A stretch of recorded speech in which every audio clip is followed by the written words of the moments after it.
You know what the real question is in Matt's case? Go ahead. It wasn't, is there a need for this? Right. His real question is, how can I make money on this?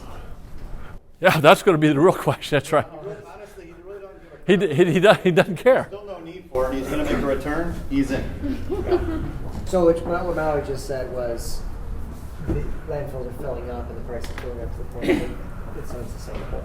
Yeah, but I need to fact behind that. yeah, I think where Tony's going is I can help him out where Tony's gone, because sadly I went through the same training that Tony's trained me. Okay, but there is an awful lot to this issue of getting to the real question. When your kids, okay, Jim, when your kids ask you a question, is that really the question? When is dinner? That's right. When is dinner is a question my kid will ask my wife. Is that the real question? No, what's the real question? What are we eating? Can I have a cookie? Yeah. Isn't that the real question? Yeah. The real question is can I have a cookie, but no one wants to ask I that. have a protein shake. You know, Randy, I'm sure you remember this story. The example I used to use all the time, and I just forgot until Randy brought it up, and that is, imagine again, I don't know what kind of household you grew up in. I grew up on a farm. Okay, my dad dropped out of school in 8th grade. He could have passed for the toughest, meanest Marine you've ever met in your whole life. Okay, and I mean, it was black and white, and there were rules, and you know, you didn't mess with the rules with Dad. I mean, you just didn't, right? And so the way I used to explain this whole concept is, you know, if I ever came home late, okay, and my dad would be at the door, and he would ask what question? What do you think? What time is it? What's that? Do you know what time it is? Okay, I'll go with that one. That's not the question he asked. He always asked, where have you been?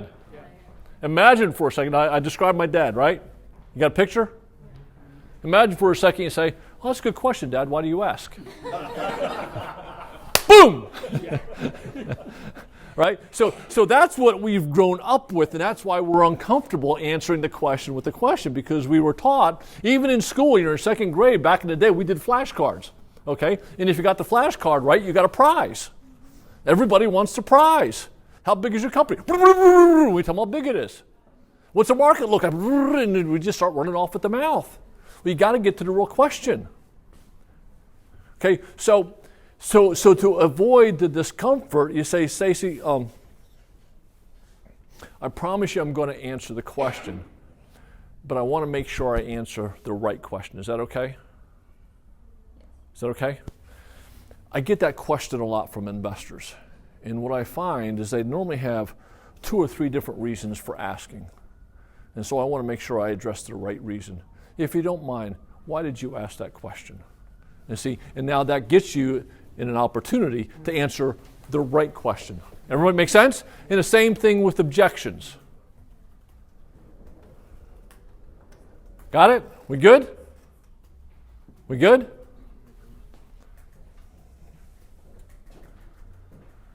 So to fix this DNA stuff, any one of the ones we're talking about, the first thing you have to do is identify the problem, okay? If you don't have the money, you can't get the funding, you can't grow your business, you can't build a compost, you can't take care of the renting thing and make people feel like there's hope, right? And oh, by the way, that's where the story is. I don't know what the story is with compost, but I'm sure there's one that will cause people to say, wow, that's an incredible story. They won't call it a story, but that's a message. That's a worthy cause. And that's what we've got to be shooting for, okay? The problem is, folks, that if I don't get the money, if I don't generate the funding, if I don't make this business successful, here's the outcome. And when you're analyzing your outcome, it has to be significant.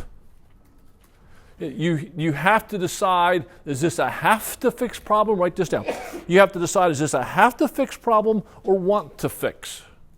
And I heard a couple of you say, well, I'll just bootstrap this thing on my own. Well, easier said than done. I heard someone say, well, I guess we could all return back to corporate jobs. I'm sorry, that's almost getting there. What I want to hear is, Tony, you don't understand. Come hell or high water, we're getting this freaking thing done. Right? That's the mentality. The day we made a decision to do this, I went to my wife, I said, honey, this is what I think we ought to do. We're never turning back. I promise God we're going to be successful. I'm never going to ask him. I'm never going to question. I'm never going to doubt this right thing to do. Let's go get it done. She goes, well, what do you think? I said, I think we can do $1 million. Okay, honey. And we got to $1 million. Then you have to discuss the impact. If I don't do this, here's the outcome. And it's got to bring you, I don't want to say literally bring you to tears, but it's got to be an emotional impact. I like your messaging around hope. I mean, my daughter, when she rented, you know, when she wanted to get ready to buy, it was like, I don't have any credit on it, and they feel frustrated, and they feel like there's no solution to this. And so the messaging that that message is almost like asking this question, okay, how many of you have children? How many of you used to be children?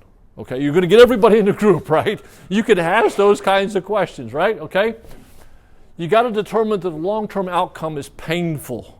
If it's not painful, you won't act. You won't do anything about it. Or if you're trying to leverage an opportunity, if it's not a have to, you won't see the deal through. You got to identify strategies about how to fix it, and then you got to practice. So what I used to practice about money, this is going to sound so stupid, and I've coached people to do this, is if you got money problems and think in terms of what's a lot of money, or it takes you a long time to make a decision, things like that, next time you go out to eat, be the last one to order. Okay? I told you up front, this is going to sound stupid. You go out to dinner, you get your menu, you don't look at it, you let everybody order, you open it up, and you pick something. You got 10 seconds. Pick something. Learn to be a better decision maker and ignore the money. You got to learn to do stupid little things like that. You have to get comfortable asking and talking about money. When you see someone and say, wow, those are nice shoes, how much do they cost? It could be a stupid little thing like that, but get comfortable talking about money. All right? And as you get comfortable talking about boots and then cars and then investments, then you'll get to a point where, what was your number? A lot of money? Yeah, then you'll get there. And when that day shows up where you got to ask for 10 million, it's almost like, any of you marathoners? Right? I mean, in order to successfully run a marathon, what distance must you probably train for prior to the marathon? 26 miles,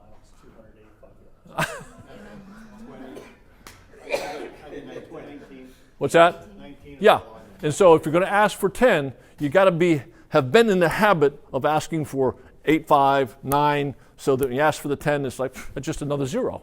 It's just another comma, whatever it is. Everybody with me? Make sense? There's your strategy. Questions? Whew, I'm almost finished, Randy. Land the plane. Yeah, I'm going to land a plane. You've got this deck, right? Because I sent this to you? You can. I don't think I do, but Okay.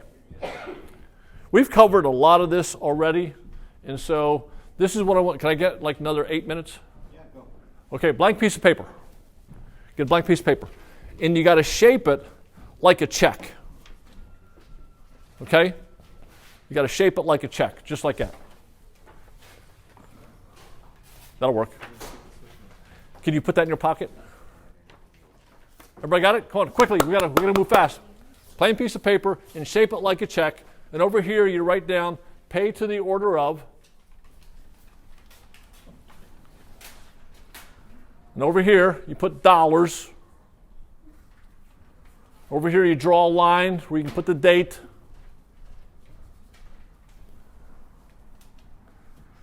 Oh, you guys are doing good. Go ahead. Come on, man. I'm going to catch up. She's got a little piece of paper. She's going to ask for a small check. I'm only kidding. I'm only teasing. I'm only teasing. I'm only teasing, really. Jeez. She's looking at me with those angry eyes, man. She's looking at those, boom. All right? And over here, you got to sign your name.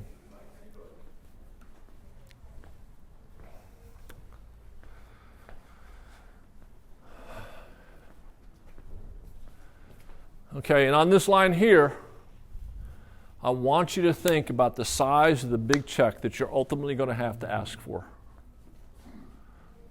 I want you to think about the size of the check. that you're ultimately, not in the meantime, not to get you over the hump, but what's the big check that someday, in order to make this dream come true, to give people hope, to save horses, to save the earth, to provide data to people who really need it, to get disabled people comfortable and give them an environment where they can get the hair care that they need. In order to make those dreams come true, what's that check? And I want you to write that number down.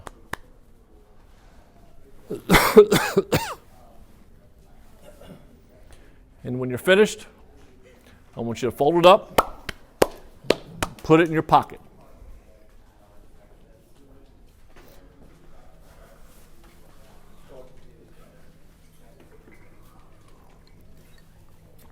I'm not sure how many of you in the room will follow through on this, but I carried my check for 5 years when I went through the exercise. I carried my check for 5 years. It was $1 million. That was my goal. We wanted to have $1 million company. Put that in your pocket. And when you go to see Patrick, Money Bucks Patrick, your attitude is, I'd like your money, but I don't need it. Because I got my $10 million check right here in my pocket. You have to have that mentality, and this is a quote-unquote trick to help you get there. The old expression I grew up with in life insurance business was fake it till you make it. Okay? There's some truth to that. All right? So let me tell you about Anthony, the cover of the book. You will face challenges in your life. You know that. And sometimes they will have the potential to really affect your business.